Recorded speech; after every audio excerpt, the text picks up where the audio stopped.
Welcome to study zone. किसी की तरफ से सभी साथियों को प्रेम कुमार का प्यार भरा अभिवादन व नमस्कार। दोस्तों, आज मैं 3 अप्रैल 2023 डेली करंट अफेयर लेकर उपस्थित हूं। सबसे पहले सबसे तेज जानकारी, नवीनतम अपडेट, नए क्वेश्चन, विस्तृत व्याख्याओं सहित। तो दोस्तों, वीडियो देखने के पश्चात अपने साथियों को फेसबुक, इंस्टाग्राम, टेलीग्राम और व्हाट्सएप ग्रुपों पर शेयर करें।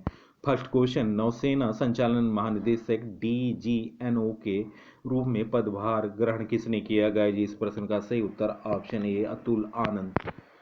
वाइस एडमिरल अतुल आनंद ने 1 अप्रैल 2023 को महानिदेशक नौसेना संचालन के रूप में पदभार संभाला। उन्हें 1 जनवरी 1988 को भारतीय नौसेना की कार्यकारी शाखा में नियुक्त किया गया था। वह राष्ट्रीय रक्षा अकादमी, रक्षा सेवा कमान और स्टाफ कॉलेज मीरपुर बांग्लादेश और राष्ट्रीय रक्षा कॉलेज नई दिल्ली के पूर्व छात्र हैं। वाइस एडमिरल अतुल आनंद अति विशिष्ट सेवा मेडल के प्राप्तकर्ता हैं। उन्होंने IN जहाजों शारदा, रणविजय और ज्योति के नेविगेटिंग अधिकारी के रूप में कार्य किया और सी हैरियर स्क्वाड्रन INS 300 के दिशा अधिकारी और विध्वंसक INS IAS दिल्ली के कार्यकारी अधिकारी थे। उनकी महत्वपूर्ण स्टाफ नियुक्तियों में संयुक्त निदेशक requirements, defence services, staff college Wellington में डायरेक्टरिंग स्टाफ, डायरेक्टर नेवल ऑपरेशंस और डायरेक्टर नेवल इंटेलिजेंस OPS शामिल है। दोस्तों, ये हैं अभी हाल में नियुक्त नौसेना संचालन समिति के महानिदेशक अतुल आनंद। भारतीय नौसेना के बारे में जानकारी, इसकी स्थापना 1830 में हुई थी। इसका मिशन समुद्री हितों और सीमाओं की रक्षा करना है। भारतीय नौसेना का आदर्श वाक्य समा नौवर्ण है, जिसका अर्थ है वरुण महासागरों के स्वामी हमारे लिए शुभ हो। बेड़े में लगभग 67,000 कर्मियों के साथ जहाज, पनडुब्बी और विमान शामिल हैं। संचालन में समुद्री डकैती रोधी, आपदा राहत और अन्य नौसेनाओं के साथ संयुक्त अभ्यास शामिल है। हाल में नई नियुक्तियां, ताजिकिस्तान में संयुक्त राष्ट्र के रेजिमेंट कोऑर्डिनेटर के रूप में KR पार्वती को नियुक्त किया गया। TCS का CEO के कृतिवासन को नियुक्त किया गया। हनीवेल ने CEO के रूप में बिमल कपूर को नियुक्त किया। फ्रेडा का अध्यक्ष दीपक मोहंती को नियुक्त किया गया। LIC के प्रबंध निदेशक के रूप में तबलेश पांडे को नियुक्त किया गया। टेक महिंद्रा ने मोहित जोशी को MD एंड CEO के रूप में नियुक्त किया। सी चेंज क्लाइमेट के भारत के राजदूत के रूप में श्रेया घोड़ावत को नियुक्त किया गया। LIC का अंतरिम चेयरमैन सिद्धार्थ मोहंती को नियुक्त किया गया।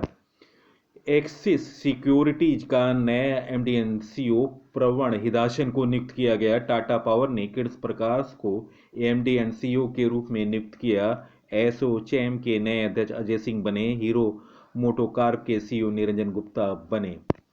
नेक्स्ट क्वेश्चन, किस शहर में देश का दूसरा बड़ा क्रिकेट स्टेडियम बनाने के लिए HZL और राजस्थान क्रिकेट एसोसिएशन ने MOU साइन किया? गया जी, इस प्रश्न का सही उत्तर है ऑप्शन ए जयपुर। यह दुनिया का तीसरा और दूसरा सबसे बड़ा क्रिकेट स्टेडियम है। इसे जयपुर के चोनप गांव में स्थापित किया जाएगा। 30 मार्च 2023 को वेदांता की हिंदुस्तान जिंक लिमिटेड ने इसके लिए राजस्थान क्रिकेट एसोसिएशन के साथ एक समझौता ज्ञापन पर हस्ताक्षर किए। इस स्टेडियम के निर्माण में 400 करोड़ रुपए खर्च होगा। इसमें से 300 करोड़ रुपए वेदांता की हिंदुस्तान जिंक लिमिटेड और 100 करोड़ रुपए राजस्थान क्रिकेट एसोसिएशन वहन करेगा। इसमें 75,000 लोगों के बैठने की क्षमता होगी। स्टेडियम को चरणों में पूरा किया जाएगा। अक्टूबर 2023 तक 40,000 की क्षमता को पूरी करने की तैयारी है। नेक्स्ट क्वेश्चन, हाल में किस देश ने राष्ट्रीय जीनोम रणनीति शुरू की? गाइस, इस प्रश्न का सही उत्तर है ऑप्शन ए UAE। संयुक्त अरब अमीरात ने हाल में अपनी राष्ट्रीय जीनोम रणनीति शुरू की, जिसका उद्देश्य जीनोमिक कार्यक्रमों के विकास और कार्यान्वयन का समर्थन करना। यह रणनीति 10 वर्षों तक चलेगी और देश के सार्वजनिक स्वास्थ्य प्राथमिकताओं को पूरा करने पर ध्यान केंद्रित करेगी। वर्ष 2021 में स्थापित अमीरात जीनोम काउंसिल राष्ट्रीय जीनोम रणनीति की देखरेख करेगी। इस लॉन्च कार्यक्रम में राष्ट्रपति शेख मोहम्मद बिन अल नाहयान ने भी भाग लिया। नेक्स्ट क्वेश्चन, हाल में 13वीं अखिल भारतीय पुलिस कमांडो किसने जीता? गाइस इस प्रश्न का सही उत्तर ऑप्शन ए आईटीबीपी। आईटीबीपी ने 13वीं अखिल भारतीय कमांडो प्रतियोगिता जीती। भारत तिब्बत सीमा पुलिस आईटीबीपी ने राष्ट्रीय सुरक्षा गार्ड एनसीजी द्वारा आयोजित अखिल भारतीय पुलिस कमांडो प्रतियोगिता 2023 का 13वां संस्करण जीता। प्रतियोगिता में केंद्रीय सशस्त्र पुलिस बल सीएपीएफ और राज्य पुलिस बल की 24 शीर्ष कमांडो टीमों ने भाग लिया। आयोजन 21 से 31 मार्च 2023। आईटीबीपी की स्थापना 1962। मुख्यालय नई दिल्ली। महानिदेशक अनीश दयाल सिंह।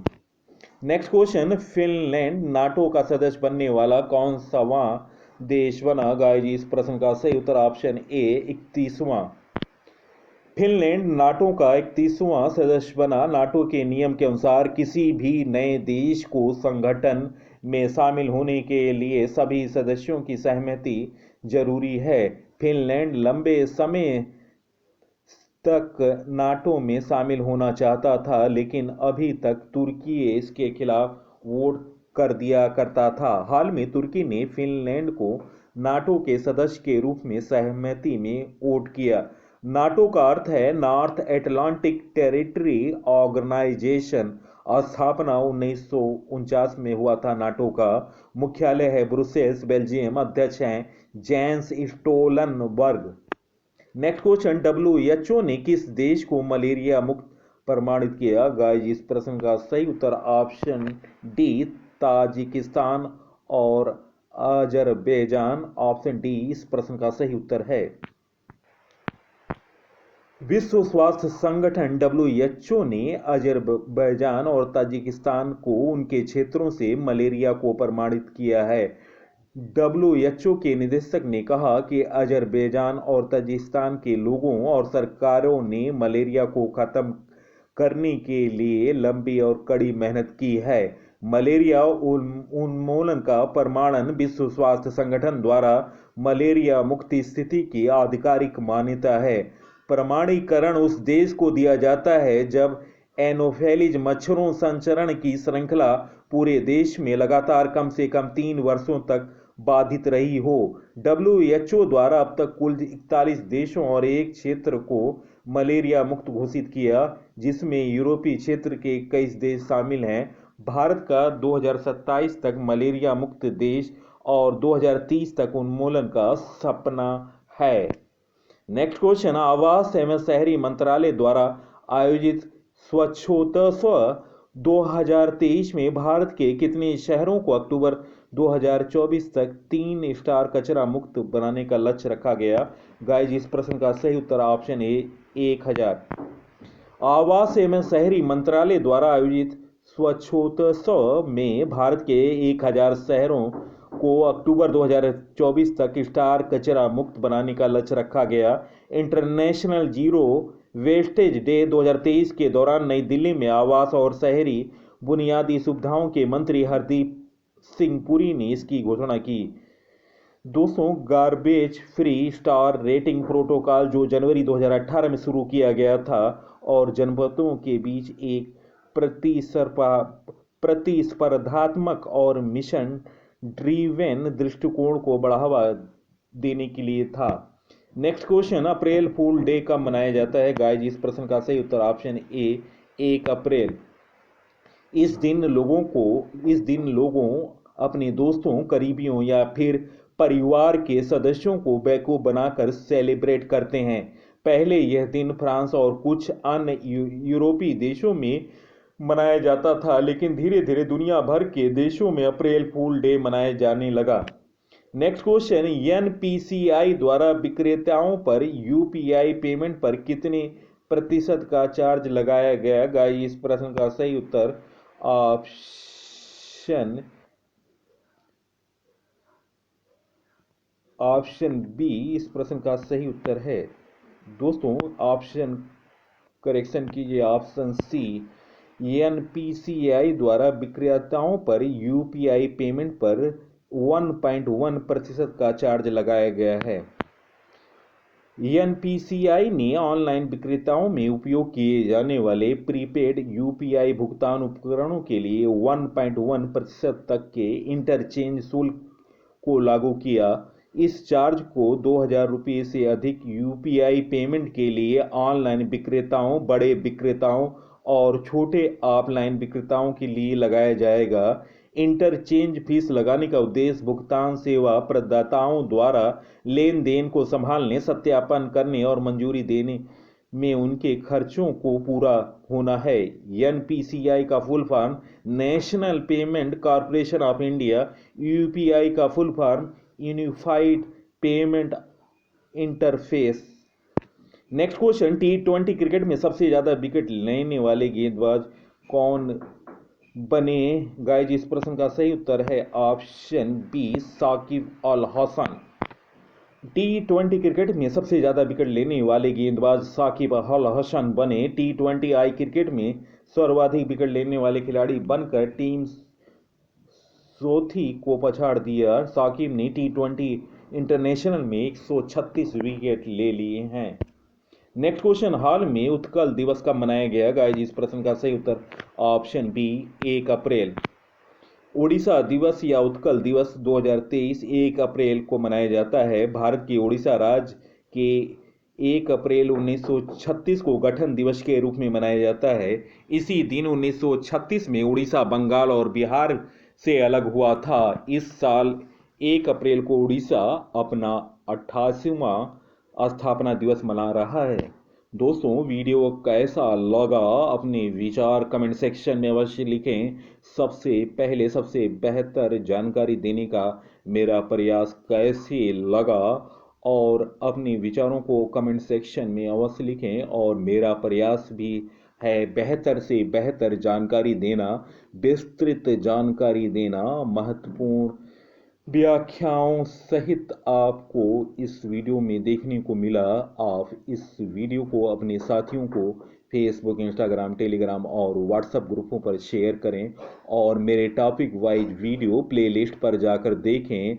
नवीनतम जानकारी सीरीज और जीके तूफान की सीरीज अवश्य देखें, जो कि जीके तूफान की अब तक 38 वीडियो है। 1 लाइनर है, 25 क्वेश्चन प्रत्येक वीडियो में है। आप इन सभी वीडियो को देखें और हाल में अभी ऑस्कर पुरस्कार से संबंधित महत्वपूर्ण वीडियो अवश्य देखें। महत्वपूर्ण रिकॉर्डों और भारत के अब तक जीते गए संपूर्ण ऑस्कर अवार्डों के बारे में चर्चा है और बेहतर जानकारी है। तो दोस्तों मैं इसी के साथ इस वीडियो से विदा ले रहा हूं। अगले अंक में आपसे मुलाकात होगी। तब तक के लिए नमस्कार, वंदे मातरम।